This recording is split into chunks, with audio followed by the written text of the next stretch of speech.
Hi, everybody, and welcome to our next book club chat with the GAA Museum. And this month, we've been reading, I have it here, Kings for a Day by Niall McCoy. And I'm delighted to have Niall with me today. So thanks so much for joining us, Niall. No problem. Thanks for having me.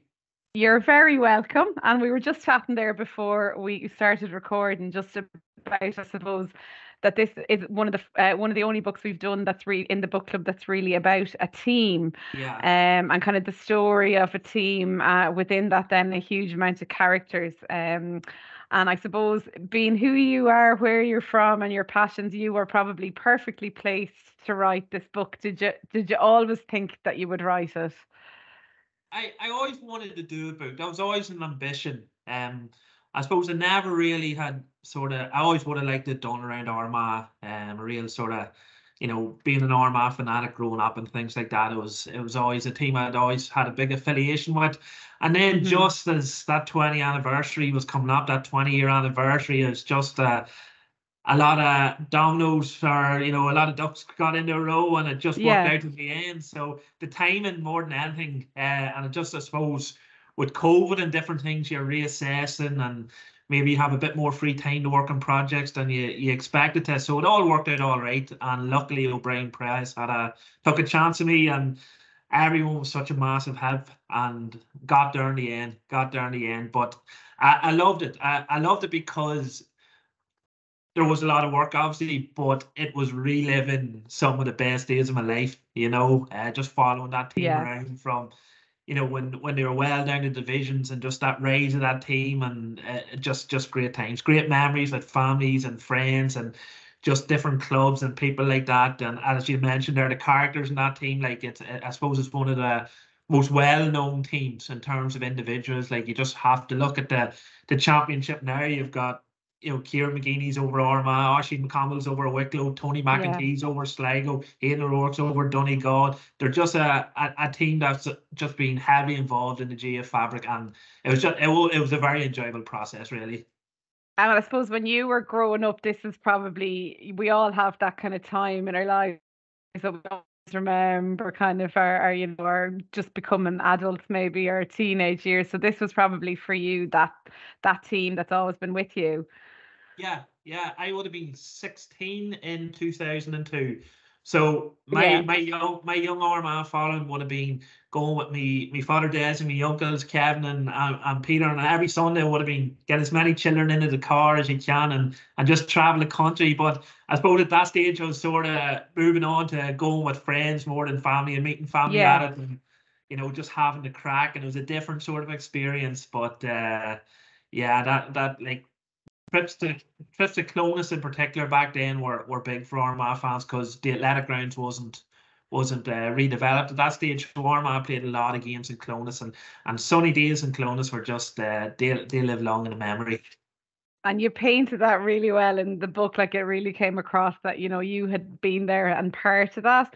So how did, I suppose, the book come about originally? You probably, I suppose you're a journalist anyway, so you're well equipped to research and write the book. But did you go to O'Brien with kind of a half completed thing, or did you go to them at the start of the project? Well, first I went to McFoley just for a bit of advice. I think you've had him on, obviously, and he is Hmm. brilliant. He was just in terms of where to get started. So I just pitched it to O'Brien. They came back to me and asked for a sample chapter. Um, so I suppose the obvious one probably would have been the O2 final, but I decided to pitch them uh, a chapter about 2001. Just basically a day where everything that could go wrong for Armagh did go Went wrong, wrong. right down to needing the Garden escort, being late for the qualifier at Galway. And I'd be quite close to Aidan O'Rourke, who would have played in that team, and Ashley McConnell's been a brilliant help. So I always sort of knew how I wanted to map out the book if it got the green light. So this was like an abridged version of one of the chapters, and those two lads gave me plenty of their time, and thankfully the publishers were happy enough to greenlit it from there. So I had essentially probably about 9 months to get it done. And Wow. a lot of that time was spent transcribing, transcribing, Yeah. but which isn't nice. But the writing part of it was, as I say, really enjoyable. Like, so just I got it done basically before Christmas of last year. Did a bit of polish on it and then a bit of back and forth and all good. So it was due to come out basically on the anniversary. It got delayed by a Yeah. couple of weeks, but it was still around the same time. It was still around the That's time. why they wanted, you Yeah, probably normally would have had maybe a bit longer to yeah, go back yeah. and forth. Yeah. Yeah. So it was a wee bit tighter, but still they're very easy to work with. Like, they pretty much put their faith in you and let you sort of batter away yourself, and obviously had a wee sweep themselves. Like, but I found that process worked very well for me now. Just sort of working on my own, getting the head down, and then whatever they had to change, they had to change. And I suppose to start then, the first thing you did was try and contact as many players and management as possible and try and do some interviews. Yeah. I don't know how many I ended up in doing in the end. I've probably done about 10, I suppose, core interviews, which maybe Yeah. range from core interviews. I'd say it would be an hour plus. I remember sitting out Ashley McConnell's house. I must have been there for about 6 hours, and I didn't wear the sunscreen. It was a rare sunny day in Ireland, and I come back like a lobster, but well worth it for that day. So I've done about 10 of those. I tried to get a couple of, I suppose, unconventional ones. Like I spoke to Shane Smith, who would have been panel number 30. Number 30 in that panel never played a minute for Armagh. A lot of people, no disrespect, probably would forget he was on the panel, but he's still an Mhm. All-Ireland winner, and he gave me a really different aspect to it. Like, the All-Ireland medal just didn't mean the same for him because he hadn't played, and different stories like that. So it's good to get different sort of views. And Yeah. then, as I say, everyone was helpful. Like, there was a famous incident in the O3 final where Jamin Morrison was sent off, and it's been a real bone of contention between Armagh and Yeah. Tyrone fans for decades. But Philly Jordan, who Armagh fans would blame for that incident, like, I was speaking to Jamin, and I was like, well, I have to offer Philly the chance for a right to reply. I didn't think he'd take, but he spoke, When he and he did. spoke very honestly. So, we think like that were such a help. I probably, all in all, probably spoke to maybe about 30 people. But I'd say some of them that might have been for 5 minutes. Yeah. Like, there was when the full-time whistle went, there's famous footage. The first man running onto the field is in a down jersey. So, like, it was always a laugh. Like, everyone used to always laugh at that, like, bit of rivals, but he was running on celebrating. So I managed to track him down eventually. It wasn't No easy. Like, way. I Yeah. got him, and he's from Newry, or just outside Newry, and he was very funny. So he was, like, he said, 20 years I've been living that down, and now you're going to put it in a book. Like, but he was good crack. But again, I'd only one or two things to ask him. So people, Yeah. everyone was just superb, absolutely superb. The book would never got done without people being so generous with their time. They really were fantastic. And boys coming back, having, you interviewed them, and they might come back and say, oh, this might be good for it, or this wee tidbit might do well, and all. And just brilliant. Really, really, really helped it along. And I really added to the account, those boys being so honest. And I think there is that story about the down man, and there is really good moments of light relief and very typically maybe GAA stories that wouldn't maybe necessarily happen in any other sport. I think they were peppered really nicely throughout the book and really brings it to life. And I suppose as well, it's the social side of GAA, the cracks around it. I think that came through in the book, which is hard to do. And maybe that's, I suppose, because you loved it yourself. You can kind of feel a joy. Maybe you find it hard, I suppose, not to hero worship. Yeah, no, I know, and they were my heroes sporting. The Yeah. Armagh team and Robbie Fowler, like, of Liverpool, they were my heroes, growing up. And it is hard, even when you meet them now. Like, I'd meet a lot of them through work, and you're still thinking, this boy, that was cornerback in the O2, like, that's ending at Nulty there. He got an All-Star and all. But yeah, I think that was one of the things about the book, because they're all very media savvy. A lot of them boys, a lot of them have told their stories. Joe Kernan had a biography out, or autobiography out. So did Ashley McConnell. So, and the boys are very, very competent in their speaking. They're obviously very high profile in their job. So a lot of the tales had been told. So one of the key things was trying to drill down and get sort of the stuff that hadn't been told. And those wee stories were just, to me, were like gold dust. Like, Yeah. like fights and training, like, specific fights and training, which just wee things like that. And as you say, social events, there's stories there about the team running around Turles race course and different things like Yeah. that as punishment, and being caught sneaking out of windows and nights out and all. Personally, the stories I didn't know or hadn't heard, they were, I loved hearing them, you know, and you just unravel them as you went through your interviews. You just unravel them, and there's just, you might just get a wee gem here or a wee gem there, and you'd be sitting listening, and you're right, you're just making a wee mental note, like, right, that's a cracker wee tale he's just told me there, like, you know, that's going to be expanded, like. So, and a lot of humor, like, because that Armagh 02 team unfairly had and in their commitment, absolutely they were, but they were classed as robotic and really not that much fun. But they're actually they're full of characters. Like, you know, you just have to look them in, like Benny Tierney and Paddy McKeever and boys like that. It's a really interesting group, a really good group, and I hope that came across. Oh, it for sure did, and it's probably not as I would know the basics of the story as I was saying to you, but not maybe I wouldn't know a huge amount about Ulster football. So I found it really a really nice story of a group of people, you know, and just that story of a team, and maybe they all, as you say, had individual biographies or autobiographies, but this story hadn't been told, I suppose, as a collective, and the Yeah. struggles that they went through, and you know the troubles and training growing up as part of their, you know, day-to-day life and everything they dealt with. I think it came together really, really well. And obviously as an outsider to it, Benny Tierney is a huge character in the Yeah, book.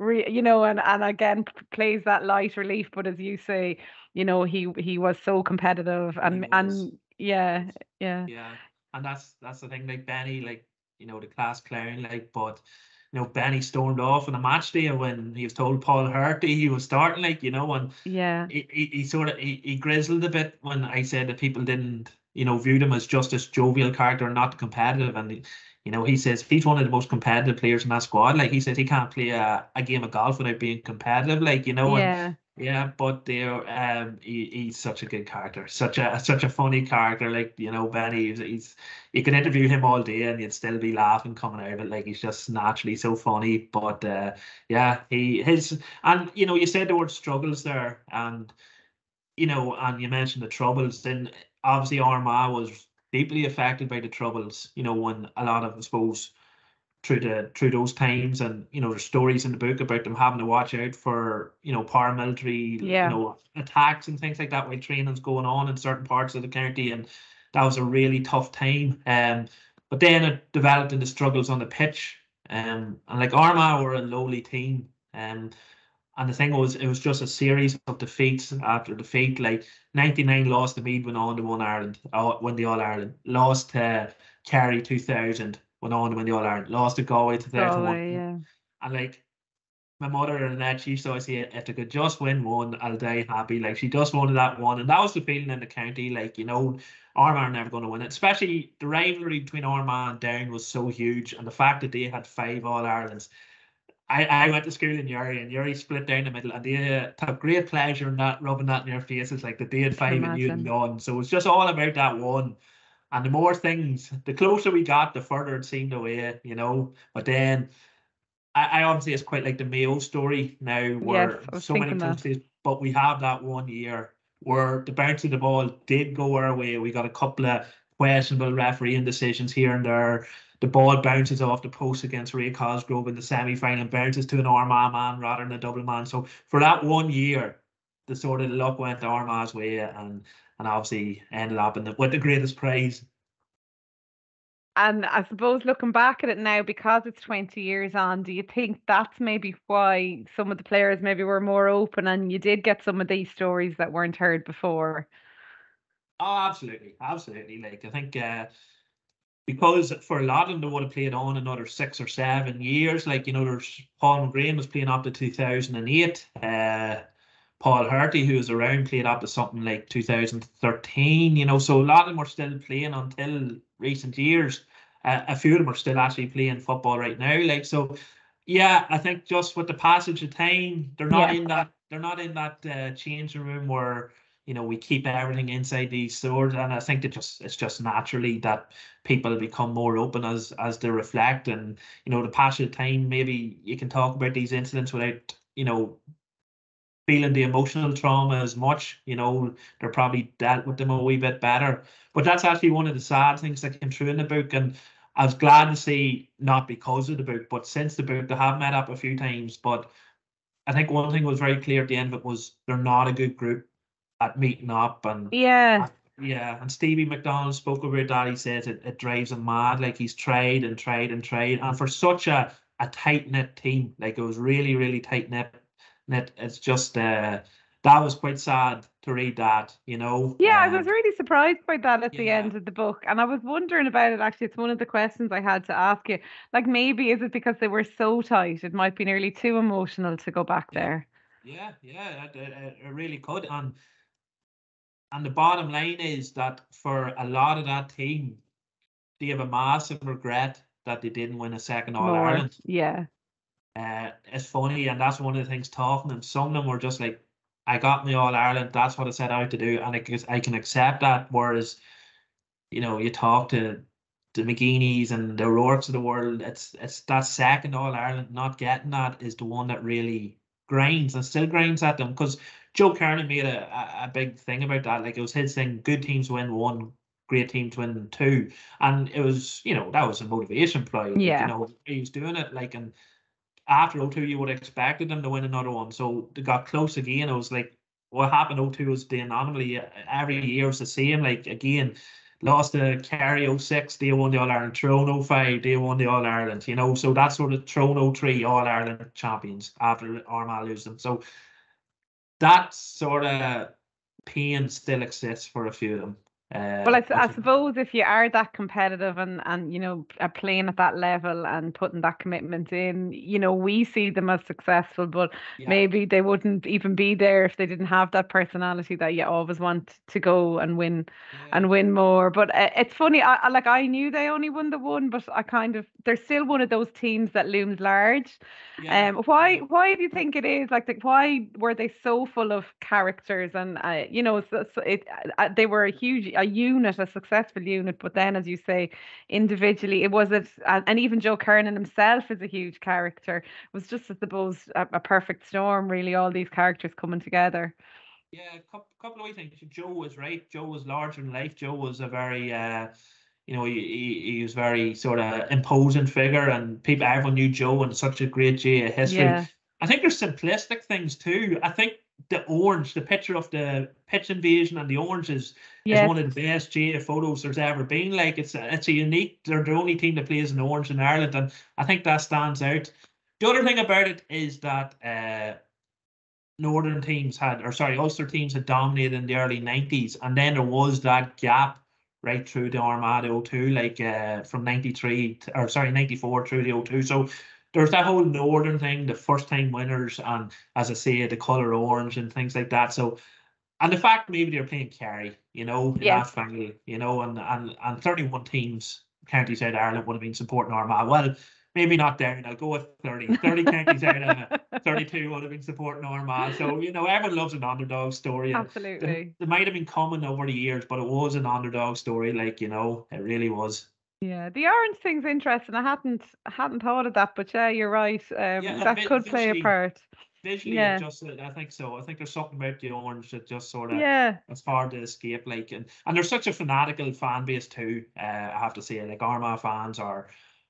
They're fanatical, always have been fanatical, and even in the tough times, they stood by them, So they deserve their moment in the sun. I have to say, because I worked at the weekends in the museum on match days for years, and Armagh fans are definitely one of the most passionate on a match day for sure.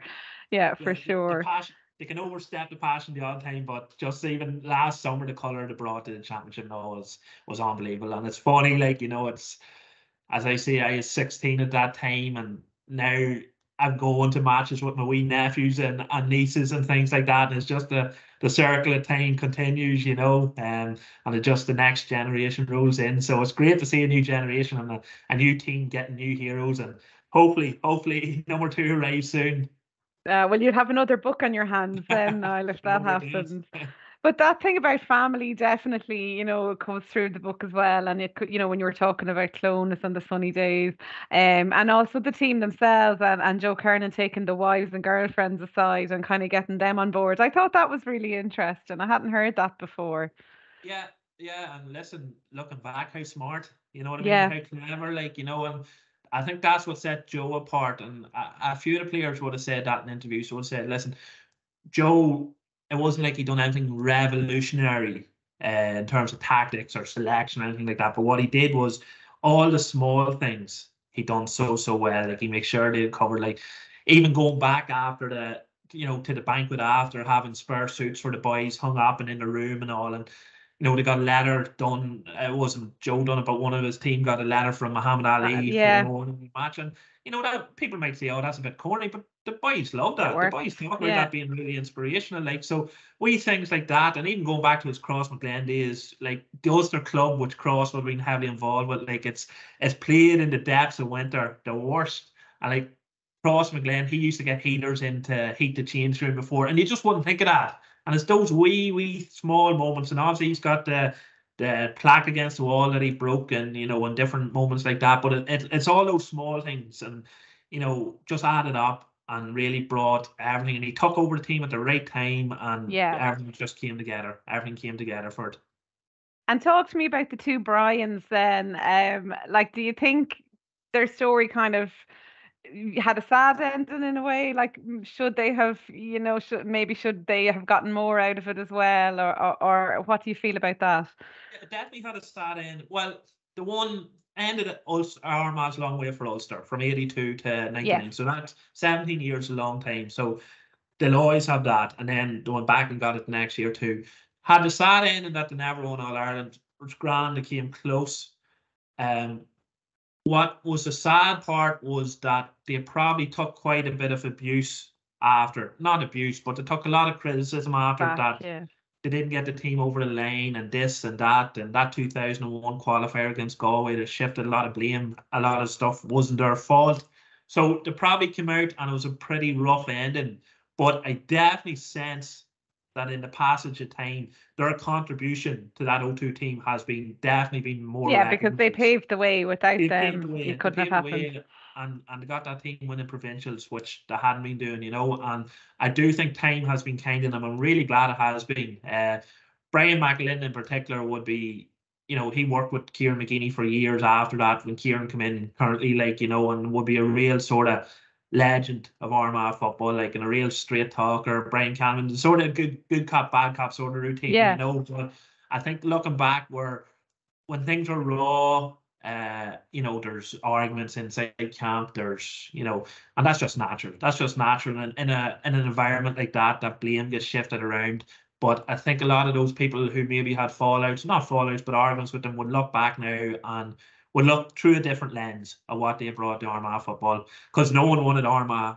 As I say, when the Bryans were coming in, Armagh were a low ebb. They were yeah. a very lowly ranked team. Like, Yeah, yeah, and I think you are sympathetic to the minute, and that the chaos really that was there when they came in, and the fights and training, and I liked the fact that, like, without Benny, you need that character in a dressing room to kind of calm things down, and yeah, I thought yeah. all of that kind of build up was nearly more interesting in some ways than the actual, the final that they did win, because it shows that whole, I Yeah, suppose, yeah, I word thought so too. journey. I Yeah. thought so too. Like, that's when I originally sat down, I hadn't planned to devote that much time to pre-O2, Hmm. but it was just, you're getting a feel for it. And it was just so interesting. Like, it was the chaos, I think you said there, and that's probably what it was. Like, there was a lot of club splits and club rivalries that were brought into it. Like, and that was one of the things with the help of, say, Paul McGree, the midfielder, was these club loyalties get Yeah. left at the door, and that took time, but and that pre-O2 period, I agreed, for me was more extremely interesting, because it's not a fairy tale. This book isn't a fairy tale. It didn't all go well in All Ireland. There was a lot of rough that came with the smooth, and I think it's only fair that you examine that. Yeah, and which is, I suppose, the GAA, like, it's what we all know, that we love the glory, but it is those, as you say, dark nights in Yeah, training in the middle of yeah, nowhere. I think it came across really well. And talk to me then about I suppose, your writing style. I thought it was nice. You used a few kind of nice kind of methods to, I suppose, evoke imagery that, yeah, kind of, but the whiskey, for example, the yeah. whiskey bottle, I thought that was really interesting, and I presume that is a true story about the whiskey. Yeah, it is. It is down in McKeever's bar. Yeah, because I was just about to submit the story, and the whole introduction was about it, and then uh, Armagh being in two previous All Irelands in '53 and '77, and done the research, and then something changed where I hadn't actually been there in '53. I was only there in '77, so I had a late rewrite on the introduction, but it worked out fine. It worked out fine. I actually got a couple of extra stories out of doing the rewrite, so it was grand. But I suppose one of the issues I found, footage, getting actual match footage was quite difficult for some Yeah, games. I was actually going to ask you that. Did you watch Yeah. back all the matches? I watched back as many as I could. There's some I just literally could not get. I'm lucky. I grew up. My mother, she had the camcorder everywhere. She No recorded way. everything. So Wow. yeah, so like she had have hundreds of videos kept. She was the woman around Drummondhee who done events, done football club events, and she was always had the camcorder with her. So I went in when I got the green light. One of the first places I went was into her video stock, and there's matches that were maybe shown on BBC in say '96, and it wouldn't have been a high profile match, and you wouldn't have Yeah. got it anywhere. But she had it recorded or highlights recorded, so it was great for that. There was a couple of wee gems in that just I never would have had a chance of getting. Only she happened to record it, and That's amazing that she y- kept them. she did, and she had like she in the attic she had a couple of boxes, like she kept programs from all the year, and like her and dad were at the banquet, so she kept the menu from the banquet, so like in the book you're able to put Wow. what the players had at the banquet. Like it's just a wee small detail, but it's an extra wee detail. So things like that she kept in all the newspapers from the run and all. You're just picking wee bits and pieces, or an interview here or there, or a wee tidbit just to sort of enhance it. So she's a hoarder. So Yeah, well, but that's I'm an glad she's incredible a hoarder. resource to have. She must be delighted that you went and did the book then. Ah, she was like she loved that team, like, and it was funny when I was young. It was predominantly men who went to matches, still even at that stage in the early '90s. But obviously towards the late '90s, that whole trend changed, and my man, my sister, and I have two other brothers, and we were all diehards, like, and we went everywhere, we went ever. So you know, the fact that everyone was there in '02 and around the ground and whatnot, and just one of the first people I met on the field was my man dad after, like, Wow. and even my granny and granddad, like, there's a picture in our house and it's them with the Sam Maguire before they passed away, like, and just the fact that they got the whole Sam Maguire with Armagh ribbons on it, means a lot to our family. And that's a story that's repeated throughout the county, like, and throughout the country with different teams as well. And that's the beauty of the GAA, like, it's all this blood and sweat and tears, but it's these fans that never thought they were going to see this, and suddenly to get their cup and they get these photos, and it's just part of their life history, and days they Yeah. won't forget. Like there's memories from that time I'll never forget, like, and every fan's the same. Well, it sounds like you were in the perfect position to write the book then, and I'm sure your mammy's saying now I was totally justified in keeping everything. Oh, she definitely did. Yeah, she reminded me. Don't worry. And did you interview Joe Kernan for the book? I interviewed Joe. Yeah, interviewed Joe one night. Brilliant. Joe's always very friendly with his time, like, and Joe obviously would have a lot of media requests, like being such a big GA figure, like, but again, very, very given up of his time. So he was, and it was very interesting there, like, and it's just when you speak to Joe and you realize it's just a reminder of the commitment levels, and he is talking about the impact on his family and in terms of what it did. And it, again, the rough with the smooth, to keep going back to that, like, one of the more interesting things, like, I've heard so many of the Joe stories, but talking to him about the pain he felt about being rejected by Cavan and Loud Yes, before which getting I didn't Armagh. actually know until I read. Yeah, Yeah. yeah. So that's quite interesting. Like, as I say, Yeah. it's not a fairy tale. Like, and it all worked out well in the end. But for those couple of years, he couldn't get the job, even though he's doing wonderful things across McLean, and that hurt him. Like, and that stuck with him, and it still sticks with him. Like, and that's people look at Joe Kernan and they just think, right, that boy just had constant success and on the GAA as a manager, like, and such a good player, obviously, as well. But he had the down days as well, he had the rough periods where he was questioning himself too. So again, brilliantly honest, like, and again, I keep saying this, but I couldn't be more appreciative of those people. Yeah, well, it's lovely to have all the stories together. I wanted to ask you, you did talk about that chapter that you pitched to O'Brien as, Yes. To start the book. As a fan, do you remember that day and what the buzz was when they were late, or did you really know what was happening? I do remember the day I was sitting beside. I can tell you exactly where I was sitting. I was sitting down the left hand side of the holding stand, which was being redeveloped. So it was a bit weird. It was a bit like a building site, but if I can Yeah. remember correctly, they had the bottom tier was open and the above us was sort of like a construction. I was sitting beside my mother, and I think my sister Kira. That was a one, so I probably wasn't going with my friends at that time. I was probably still traveling with our ones. Probably didn't get the panic. Wouldn't have known about the guard escort or things like that. The game was delayed, so we obviously knew there was an issue. Something, yeah. There was a match on beforehand. Kildare, someone, I can't remember just who, Kildare, someone, I think Miko was in Sligo, I charge. think you said in the book. Yes, Yeah. it's correct. It's Yeah. correct. And I just remember that match because it was just shocking how bad Armagh were for 45 minutes. Like, it was probably the worst I'd ever seen them perform in a championship, or could remember them performing in a championship. It was quite a surreal atmosphere in Croke Park that day because it Yeah. wasn't a contest. Armagh, just playing and visually on the field, were completely out of sorts. And then, as I say in the book, it wasn't like a switch flick. Like, they just started tapping over a few, and suddenly that gap got down to 6 points and 5 points and 4 points, and then it started to pick up a wee bit, and then it got level. And there's only one winner from there. There's only one winner. For Galway have collapsed.